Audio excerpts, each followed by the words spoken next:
Dire team ban. Complexities turn to ban. Dire team ban. Complexities turn to pick.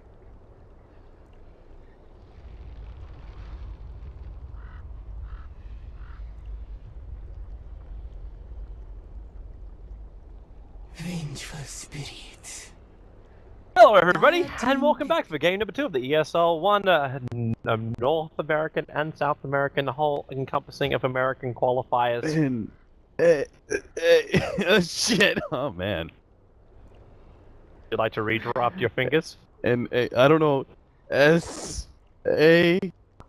I was trying to do an NA versus SA thing, but that didn't work out very well. Yeah, I am not a part of the village people. I cannot very accurately do the YMCA. 5 seconds remaining. Good stuff.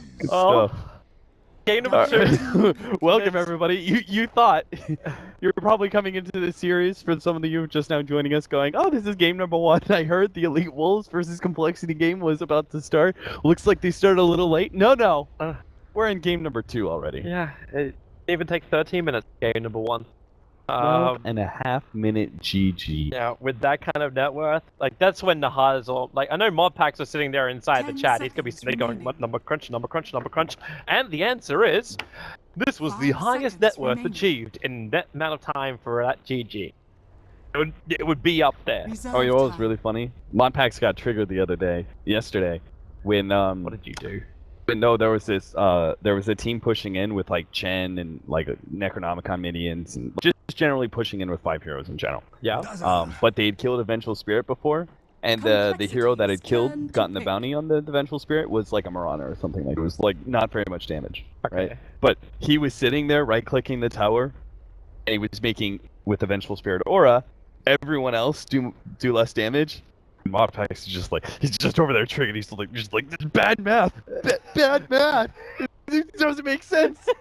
Your 6 damage isn't worth the negative aura being put on everyone! 10 seconds Oh, it's really funny. Anyway, welcome everybody to game number 2. What was it? Modpax and I castled the other night and we started doing the draw count. So we were counting auras with the Giant Ranger being on the field. And then we had the VS on top of it. Or like we ended up calculating that it was roughly a bonus 600 damage across the entire lineup based on auras alone. Damn. It was pretty crazy. I'm presuming they have like a wolf with them as well, right? In that game, no, there was no Lycan with them in that game. It was the Beastmaster. So it was like effective DPS. Oh, okay. So you're including. Yeah. Oh, okay. Yeah. Pretty fine. Yeah. All right, So game number 2, an opportunity for EWolves to show something entirely different. What was that, like a whole Monty Python? And now for something entirely different. Now for something completely different. A man with 3 buttocks. Is that chair comfortable? Like EWolves have to do that essentially, because that draft for game number 1 had like so many potential vulnerabilities against a team that had already shown itself capable of punishing vulnerabilities like that. It was that was a cleaner game than actually their match for their game 1 against the Chaos. So Vengeful Spirit and Gyrocopter is the response. They first pick the Vengeful Spirit. EWolves go for Nature's Prophet and Dazzle. Clearly, Complexity have something a little bit unique with the Nature's Prophet in the way they're quite good with teamwork, and they bring this Nature's Prophet into action very early on, allows them to win the laning phase really handedly sometimes.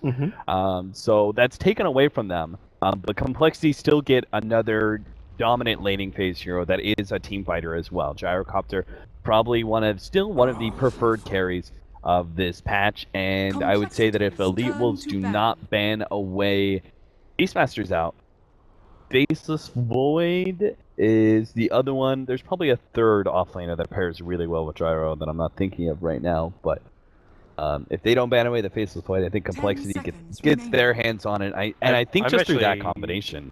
I'm wondering if they look more towards something like a Disruptor. Really good up against Nature's Prophet, synergizes nicely with the Gyrocopter as their second ban here. Dire team ban. That's at least where my mind would go. Then again, the VS already does a lot of that work for you, doesn't he? 2 direct counters against. And they ban out the Death Prophet Dire team complexity. pick. You might be a little bit worried about the full-out push complexity if you do something like that. Yeah. I mean, that is, I think, one of Complexity's biggest strengths right now, right?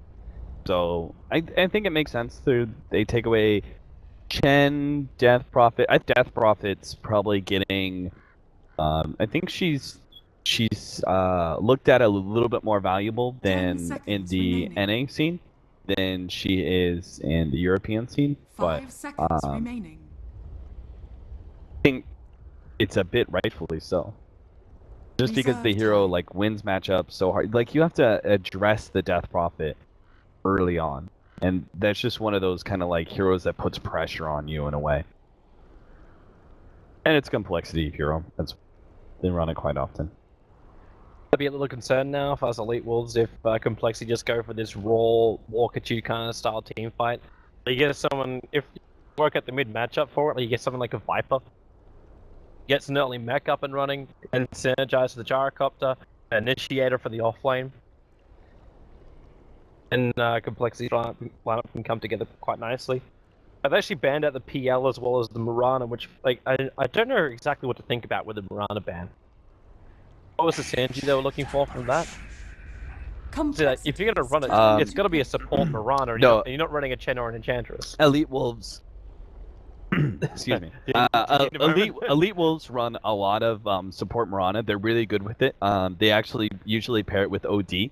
So the Mirana, I think there are 2 different things, right? The Phantom Lancer, while Gyrocopter can counter quote unquote PL early on, PL just becomes stronger than Gyrocopter usually by about 35 minutes, and Gyro is no longer a counter. In fact, it's quite the opposite. PL is just able to close the distance with the Gyrocopter rather easily. And I think they'd be afraid of getting split pushed in late game.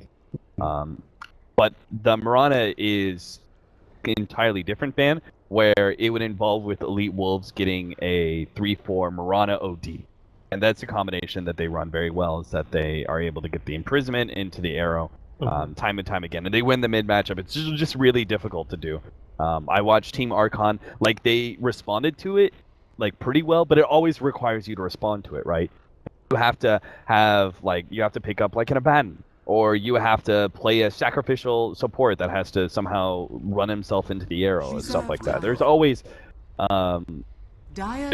going to be some sort of forced reaction when you have that combination. So, pretty sure that's what it was all about. The Ancient Apparition, I'm not sure if I'm a big fan of. I don't typically like to see Dazzle line up with no guaranteed stuns. Yeah, Dazzle Ancient Apparition. It feels odd, and now with the Spirit Breaker pickup too. So what are you gonna do? You're gonna cold feed a Spirit Breaker when he charges at you, then he Nether Strike doesn't really care too much. Like, yeah, you've got 2 stuns. You do actually have stuns with Ancient Apparition and Dazzle, but both of them aren't like. You're not gonna say this is going to help me control a hero. Like, it's not going to control the fight. Prophet Sprout is also not a stun. The Spirit Breaker won't care about that if you throw it down. 5 seconds remaining. And then you get a Juggernaut who also doesn't have a stun. Turn to pick. I'm really Spirit worried. Breaker was a great pickup. It's not really in my head. It's just not a hero that I look at as Complexity hero.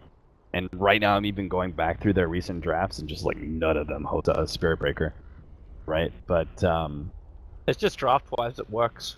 Yeah, it just works against a lineup that doesn't have disables, supports that are relatively squishy. You want to be able to get to the back line of all these heroes, like, and that's just the supports alone, right? That if you had maybe stronger supports, Spirit Breaker was a less likely pickup. But then look outside the supports. You have a Nature's Prophet. Spirit Breaker's fantastic versus Nature's Prophet. He can't split push as well, right? If he split pushes, he always has to TP out of sight. And then Treant push. He can't like actively be there. Even if he TP's out of sight, like it's that thing where like the second you show yourself on lane, you have to assume you're being charged. Yeah. And you have to act like you're being charged. That's so before you TP, you usually have to like sit. Like if you reveal yourself, you can't immediately TP to a side lane, right? Yeah. You have to sit there and wait for 10 seconds until it's like, okay, Spirit Breaker's not charging me. Let me TP to one of those side lanes.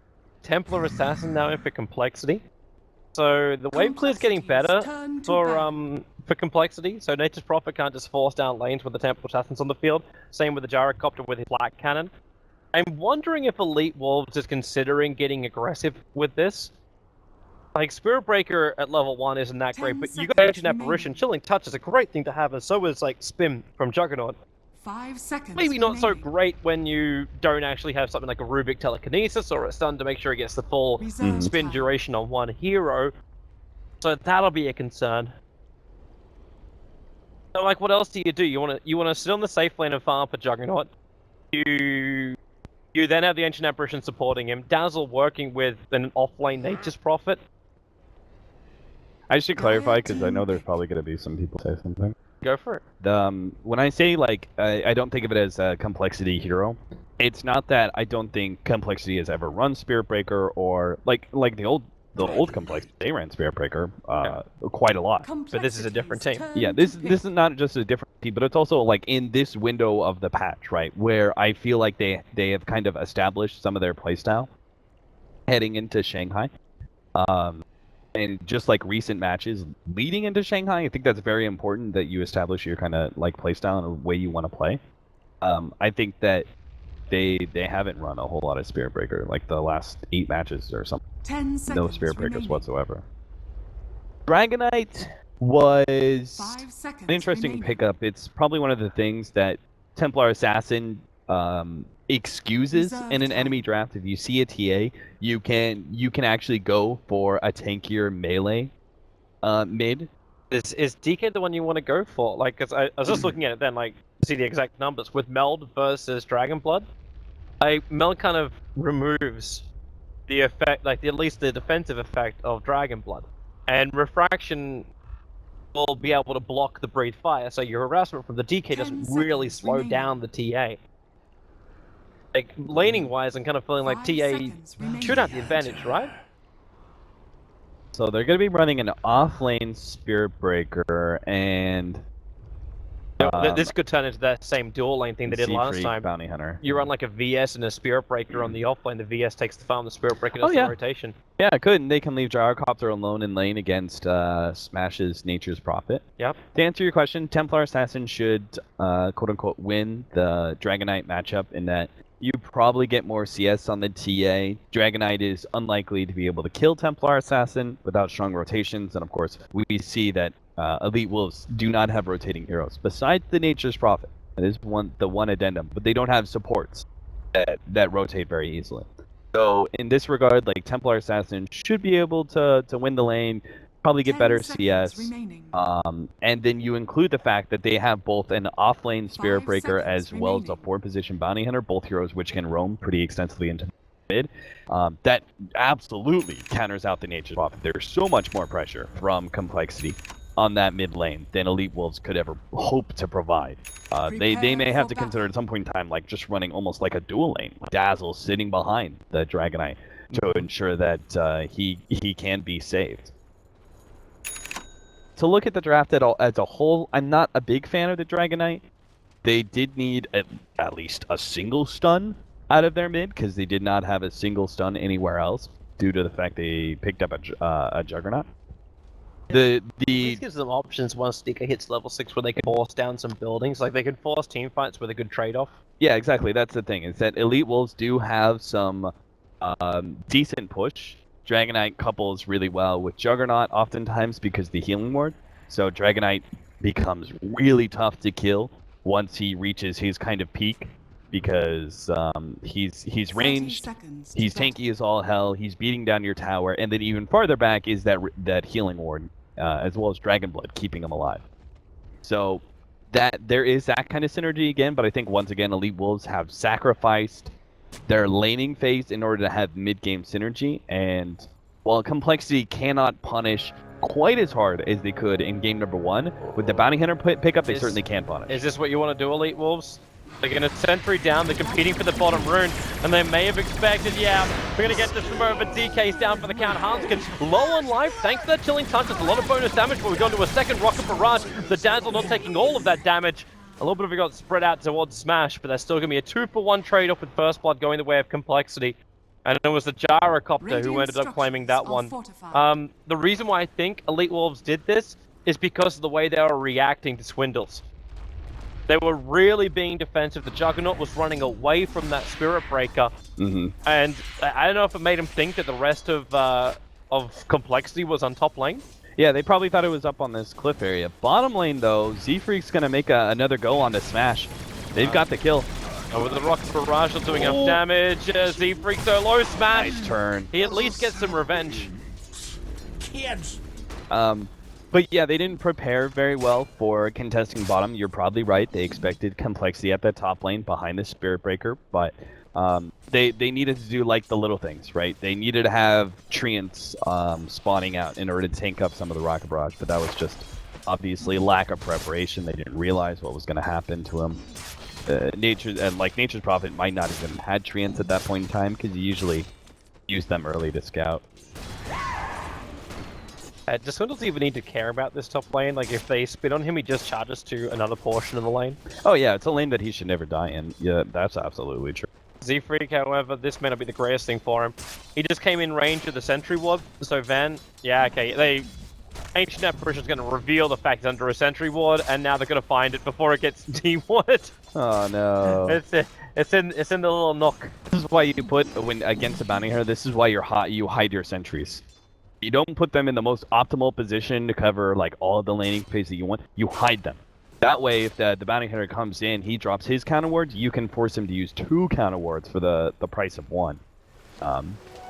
Z-Freak, I'm surprised he's not trying to grab it now. But Dazzle might be in a little bit of hurt here. Chase is going to come down. He's got Flank Cannon, plus the Rocket Barrage. Turns on both.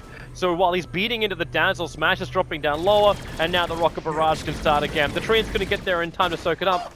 Chessie now has his 3rd kill of the game.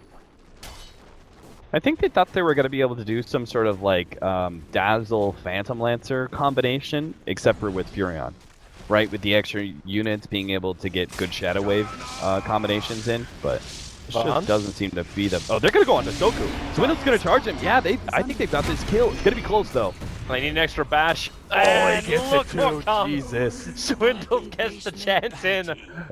That's just brutal. Like, you knew you didn't have enough damage unless you got the bash proc. Yeah, he might have had to stick around for that kill a bit too long. Maybe Juggernaut gets the counter kill. Ewo has to stun up Limp. Limp's definitely taken full control of this lane. It's not even close. 18 and 12 compared to the 4 and 0 on the Dragonite. At least the TK's got bottle now, so he can breed Fire Farm. Yeah. The upside. So they're essentially losing every lane at this point. It's a hard life. They're at least getting good CS on farm. He's got 14 for 8. Nature's Prophet's got 16 for 3. They're getting some decent stuff into him. Just need to find an opening onto heroes. Like what Z-Freak's doing right now, where he's just leeching. Well, if there was anything. Okay, now Masoku actually attacks him and reveals again the fact there's a Sentry Ward there. I'm not quite sure that's really the greatest thing to do. Because you want to keep that secret, right? So then Smash can just TPM, put down the Sprout, go for the kill. There's a charge coming from Swindles.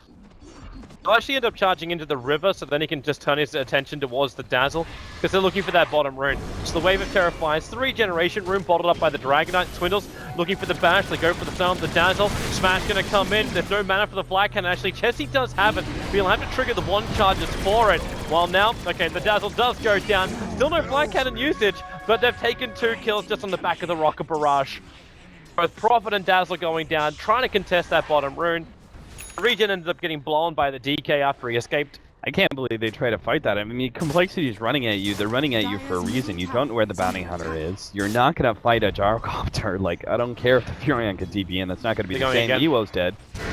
Janata attack, Limp. He doesn't actually have the meld. Oh, never mind. So he's not removing any of that bonus armor that's there. And Z-Freak will retreat out. They bring Dust. Oh, they have a sentry. They have a sentry. So they'll get the kill. Good. You got to punish this kind of aggression. You can't just let Complexity keep doing this sort of run at you strategy. But you have to pick and choose your fights a bit better. Bottom lane engagement obviously was not a good one. Radiant's top tower is under attack. Z-Freak's been a part of 6 kills, but he's not level 3 yet. That is so absurd. Holy cow. Probably just because he died. Yeah, he died. he's- He died before the kills actually ended up happening. Yeah, some of them. Other ones are just like under-leveled heroes. They had so many heroes sharing the experience. Because I was just about to make the comment, like, oh, Z-Freak's gonna have a really good game. Like, in gold, yes. Like, nope. He's actually not ahead or anything in experience. Well, that was weird. Swindles was like smack bang in front of the Juggernaut and he pulled out. There was nothing that really puts him in any kind of peril. He just... So Z-Freak's rotating over, he's noticing that a stack's being done. And... now... I don't know if they got scouted out by the ancient apparition who was there. No, he was on the wrong side of the tree line. So Z-Freak attacks, Smash is like, oh, sugar, honey, and, well, put some ice and tea on the back of this one. Swindles needs a bash. He's not fighting one just yet. Dazzle will arrive, and now understanding that the Shallow Grade's probably going to be there, it's not worth the attack. But Limp coming in, and he's on the back of an Invis rune. Okay, there's too many heroes here for him to do anything about it. All of EWolves have gone into the dire jungle. Every single one of them has rotated into their jungle to deal with this. And they get a bounty hunter who's at level 3. Other games, you would see this and you think that's silly, but this is the exact appropriate response from EWolves. Call down. A little late there from Chessie. It's still going to do the work. GK gets hit by it all, and yeah, they take out the creep wave as well. And with the catapult, Swindle is still going to be able to get away at top, too. They almost had him. The Furion. Uh-oh, Furion. Smash got him. Something. Well, the Swindle had just kept going with the charge. Maybe it would have been okay, but obviously you can't really know that Furion's going to be staying there. He's probably thinking, too, that Furion's going to TP a little bit further down the river and just guess exactly where he's going to move to. You know, if he went any further down the river, he'd bring himself in range of the complexity counter-attack. I think it's level 6 now on Smash because of that one. That's a big upgrade. It means they have to commit less, in a way, to these sort of 5-manning engagements that EWolves is doing. Just kind of proactively against complexity in the way they play. But it also means that they can punish complexity more. Because they've got this big global range nuke. And actually maybe pop a couple heroes if complexity overextend and play too aggressively and dive past towers or play too far in the enemy jungle. How do you want to do this, Z-Freak? Loop in behind Probably the just tower, run at him. Go for the call down, United attacks. The Shallow Grade comes down from Dazzle, and he'll start his TP, but there's a Shuriken toss to stop that. Is under attack. And now Z-Freak can have his level 4, 8 minutes into the game. But that's another kill going into the Gyrocopter. Like, he already has phase boots as well as the Ring of Aquila. Now he's got another 1,400 gold.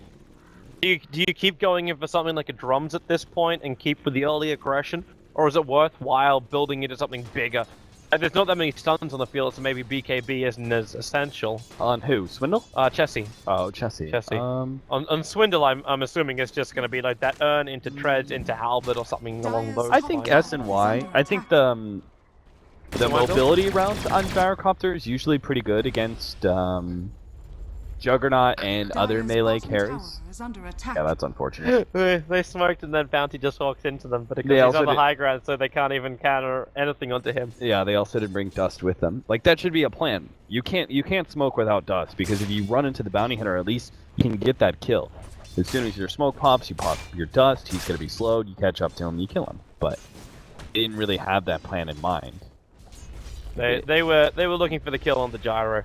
But now it's the Gyro as well as the VS that smoke up. And they're moving up to the top lane.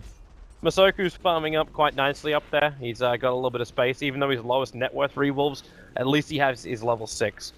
That's more than what the Dazzle's managed to achieve.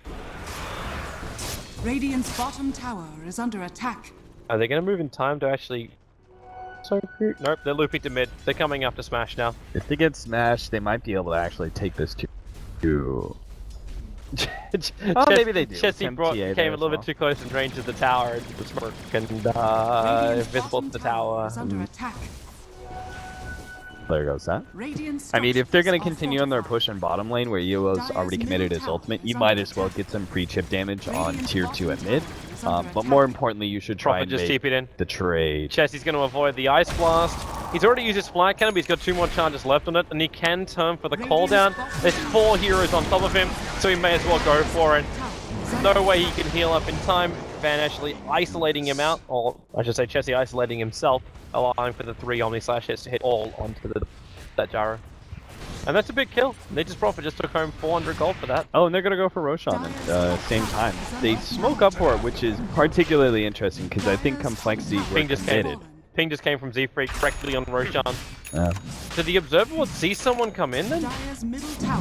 No, I think it was just they knew. If the tier 1's still not being defended at top, they just took a kill by the Roshan pit. And they all run out into that Observer ward now. And they find an isolated hero. It's the DK.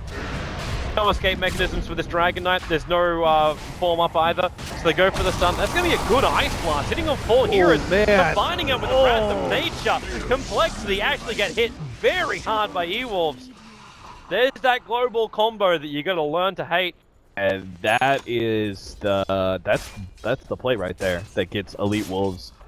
They still haven't done Roshan though. Like, what do they do now? Like, take a tier 1 tower and mid? They don't have the creep wave. I mean, it's fine. They just mitigated probably that gigantic lead that Complexity had in the first 5 to 8 minutes. If Complexity look at like if they lose this game, they look back at it that it's probably the moment where things kind of went wrong and they started losing control. It was such a good ulti from Masoku. Like the fact that he hit 4 people with his Ice Blast is pretty absurd, considering how small that AoE was. Considering Complexity also grouped up like that. Yeah. That's also maybe a little like confidence, overconfidence. Oh yeah, they thought it was just a Dragon Knight pickoff and that's all. They didn't have to worry about anything else. But EWolves, that's the thing. They've shown themselves. You have to think about like team behavior and the way they respond to your aggression. So if they see game 1 and they responded, they've already done it, like 5-manning in their own jungle and stuff like that. You have to know EWolves are going to fight you when you play aggressive like that. You got to kind of keep that in mind. Here they come. Get a little bit of a catch out. Limp. The Observer Ward just got placed too, so he's very visible behind the back line, and that just means that if he ran in, they could have potentially turned on him. Now the charge. Swindles, where are you headed? He's going directly for the Dazzle, and he actually hits him just before the Shallow Grave can be triggered. The Ice Blast, it chills up on the Spirit Breaker, but Swindles, he's like the punching bag. He's just begging EWolves to hit him with a swap back from Punskin. The Dragon Knight to take the full cooldown as well from the Gyrocopter. So 3 heroes lost, and now potentially Complexity can just slip themselves in for Roshan, and can they please deep ward? Is that ward in? It looks like it looks like it's in range. I mean the sentry ward a little bit further up. They walk straight past it. No, it's one of those weird ones where it's like slightly above the edge. No, the graphic looks good. Fun. Oh, courier down. Missile hammer. That was going to be part of the Desolator build up. Now Van runs in. Van, they can do too much damage to you. The Shallow Grave will kick in. The Ice Blast, Complexity have already moved up far enough. They won't get hit by that. And these are track kills now that you're giving over. Smash will get tracked. Hurricane Toss can cancel the TP out. They use Swap as well. The Smash will go down. Can they reach up to Van? Blink Dagger is there from Limp. And he'll blink himself away. Refraction, getting the initial damage, hence the Blink Dagger doesn't go on to cooldown. Van's being crazy aggro. Yeah, he's definitely he's not high. That's not what I'm searching for. He's just like I don't know if he thinks like. I mean, they are kind of right if he's thinking that they have to fight to win this. Right? You can't just sit back and passively farm against this lineup. I think Complexity, with the start that they have on the Templar Assassin, that's the biggest problem. TA's gonna have Deso. Swindles just charged and avoided the Ice Blast because that he'll TP out. There's no more stuns available, but okay. The Wrath of Nature and the damage to the Prophet was just enough to get that kill in time. Those are sort of the pickoffs that EWolves definitely need. But they gotta be careful not to get into a full team fight. Chessie's trying to force right now. With that TA trap, but because TK turned for the Dragon Tail, suddenly got hit by the second hit of the barrage. Sorry, of that freaking cooldown. still end up helping, and with a swap from Hanska, they just keep the fight going. Smash to drop, Omni Slash. Ice Blast can kick in, ends up chilling up 2 heroes of complexity, but the chase just keeps going. They can't run in a straight line or else Limp just gets free damage on both of them, and Van can't be protected. There's no Shallow Grave left. Limp just keeps moving in deeper. They go for another Rocket Barrage. It's now 19 to 11. Elite Wolves lose 4. Yeah, save a friend syndrome. That's really what that is at its core. What was that? The Dazzle was first? Oh, Dazzle was last. So it was like, it started with DK or Ancient Apparition. Dazzle was one of the first ones to be initiated on. It was them chasing after Swindles. That was the start of all of that. Then it turns into like Furion sticking around too much and getting caught by the swap, and it's just like, you know, they just keep chasing and chasing, and they've got a high amount of movement speed too. Between Blink Dagger and the drums pick up on Gyrocopter, he can go straight for the BKB, or he's gonna go for the SNY. I did not expect, like, this is heavy 15 to 25 minute dominant Gyrocopter. That's what this is. Right. This is also what you're calling out for him previously. Like, you just like, man, like, you get that. That was actually before he even got the drums. You're saying like SNY would be a pretty good option. No, I expected. The thing is, I expected one or the other. I actually didn't expect both, because he has Ring of Aquila as well. But Swindles is dead. He should be. Oh. He needs to. I'm sure he's dead. He can't. Okay, well, there's your first son. Yeah, he's dead. I'm like when you've got like that one stun available, that will make sense. Limp's got a Desolator flying out in the crew at the moment. He'll take that tier 2 tower before EWolves can take that bottom tower. Even with like that Dragon Knight. Yeah, once the courier is back alive. Wait, what's Limp doing? Is that Aegis timing out in like a second? No? He's left the bottom on the ground. So. Yeah, the courier's coming back now. Yeah, that was a mistake. The bottle was meant to be sent home. Yeah, I was like, I'm sure he knows what he's doing. And then I looked at the Roshan pit and I was just like, no, that is not going to expire anytime soon. Coming down to bottom lane, Complexity under the cover of smoke. Trying to chase after Elite Wolves as Limp actually blinks himself forward. Masoku probably wasn't really aware of this. They had the Observer Ward down, so they'd feel very confident about their position. But Nether Strike from Swindles just make sure that spin time is wasted. He'll still get back into base, and with the weave coming out from Dazzle, maybe Complexity should be a little bit more cautious about things, but then Hunskin only gets swap on the DK. Holy Hannah, he just gets exploded. The call down connects onto the Dazzle and Limp. Too much damage. Shuriken toss damage also coming in, not to mention the stuns and the track gold and everything else. We're 18 minutes in and Elite Wolves are just dying time and time again. It's a 10,000 gold advantage 18 minutes in. It's not as terrific as game number 1 for Complexity. This is looking good for game 3 though, Toby. Elite Wolves are slowing down Complexity. They don't have quite the same kind of lead as they did in game 1. That's a nice way to look at it. Radiant's middle tower. Alright, so Aegis the Immortal is gone. Dire's top tower has fallen. And hello Smash. This really is so difficult to split push, isn't it? Now he gets tracked, so he understands there's nowhere he can hide. And because it's taken this long to run, Swindles will even have his charge back off cooldown. Freak, he can't go in any deeper. You'll still get hit by that Ice Blast. Vance there, Swindles. The TP out. They got no stuns with the two of them.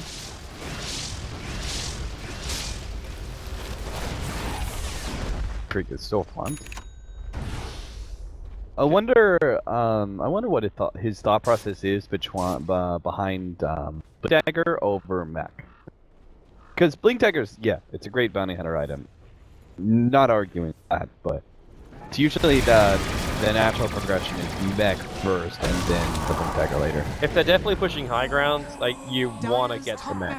Are under attack. That's gotta be it, right? Like, it's all about the sustain. You take out the racks and yeah, maybe you still got the problem with the Ancient Apparition. Oh sure. yeah, you're right. That's probably that is actually probably the biggest thing. What the hell, Swindle? Jesus. He's actually pulled out of a lot of charges early on. That's the one he's held on to the most. One you highlighted. But he's been very, very actually defensive with his charges, using him more to just keep vision up. But now the tracks are kicking in. Yeah. Yeah, you're probably right. It's exactly the Ancient Apparition.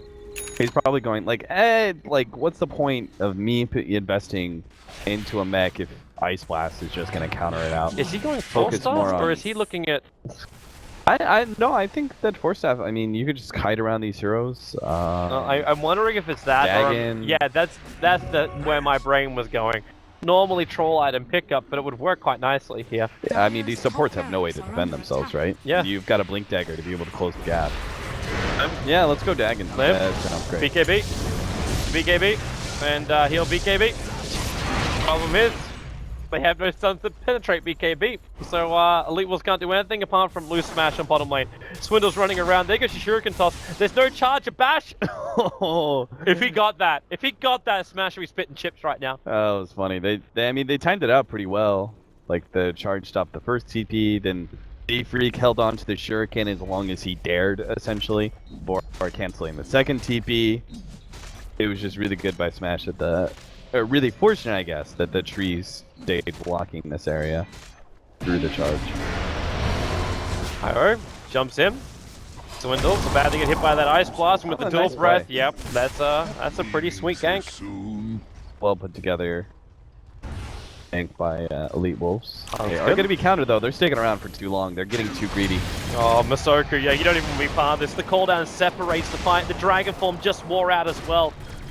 No way to stun him by a little bit more space. Masoku, how many times have we seen him getting picked off as he tries to retreat from a fight which was unfavorable? That hitter in particular punishes teams with, I think, bad discipline in that regard. Like, if you're playing against a bounty hunter, and especially if you're behind at this point, you really gotta play the hit and run game a lot of times. You cannot stick around and go, we got a numbers advantage, right? Against gyrocopters super farmed like this. Because these trade-offs are obviously well worth it for complexity once you factor in track gold. Yeah. How much do they head now? So it's just over 15,000. 22 minutes into the game. Dire's bottom Where he's going to tower is rotate under himself up attack. towards the top lane. He doesn't really have a lot of life behind him, but really all they need on this bottom lane is Limp and Chessie, and they will have this bottom tower.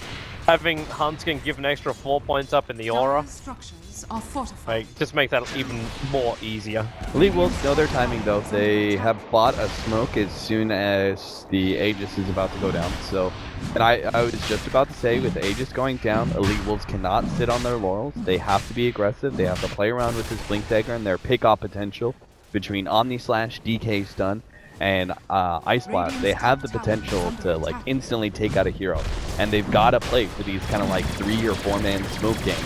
Pick 1 or 2 heroes off, and continue that time and time again, because Complexity are very naturally going to reach at their current farming pace spot where they are unbeatable when they go for their 5-man push, and you've got to try and stem that as fast as possible. Unfortunately, Aegis goes down, Roshan comes back up shortly after, and the Aegis is back in the hands of Complexity. +3. He's under a sentry ward. This time Masoku holds on to his attack, but as the Dagon attack, D-Freak may die for this. I still wonder if ganks like that are really worth it. No, they're not. Like, even with the track? It's a level 2 track. It's not even close. The reason is because track is more beneficial the more heroes are around you. True. So that's why it's worth 1-to-1 trades in like team fights and stuff, right? Because you're getting your 4 other allies, if there are 4, are getting 80 gold each. It's an extra 320 gold. Cooldown from Chessie. Again, the Dazzle's got no way to really survive this. Even just farming up the camp while he's there, and well, where's that track? It's obviously not there because Manny's still dead. But they've caught out 2 heroes. Chessie's just diving in deep. BKB still available so he can break free of the cold feet before it really kicks in. Hanskin's going to swap him out. Trouble. They still killed off the Nature's Prophet. So, Chessie was a bit slow in getting that BKB off. Thought he was going to be chain stunned for a moment there. If the cold feet procs or the Dragon Tail stun ends. coming up for top. Just trying to keep the creep wave alive, but he has run underneath the TA trap. The extra slow they required to get in position was there. I should say in a position to quickly fall after Swindle's got his stun. Dire's Unless there'll be top 2 lanes of barracks racks. has fallen. One. Dire's middle tower Unless the DK is gonna buy it back. Without the It DK, they doesn't can't really fight. matter. Even with the Middle DK, they tower can't has fight. fallen. Yeah, exactly. He popped his ultimate. Dire's middle barracks are under What's the attack. point of having a Dragonite buy back if he doesn't have his Radiant's ult, you know? bottom tower is under attack. Such a Dire's critical. middle It's like, barracks. Death Prophet, buy back for us when you don't have Exorcism. Pretty ineffective. GG. Yeah, they're So- probably just taking some time and going like, we gotta figure this out because we're on game number 3 now. Match point. This game lasted twice as long as the Radiant's last one, though. bottom tower is under attack. Like, actually, almost on the dot. Twice as long as the last one. Did they cancel the GG? They Yeah, cancelled they it. They cancelled it. Soon I was just saying, what is this? Someone hit the stop button on that GG call. I'm sure EWolves aren't probably arguing. I think the draft probably causes a lot of contention. I think they lost the draft both times. But they don't know what else to do, right? So in that case, they're like, you know, what's really going on here? What do we need to draft? What parts are we failing execution-wise? Because this draft, I think, was better than the last one, but it still had some big holes. They seem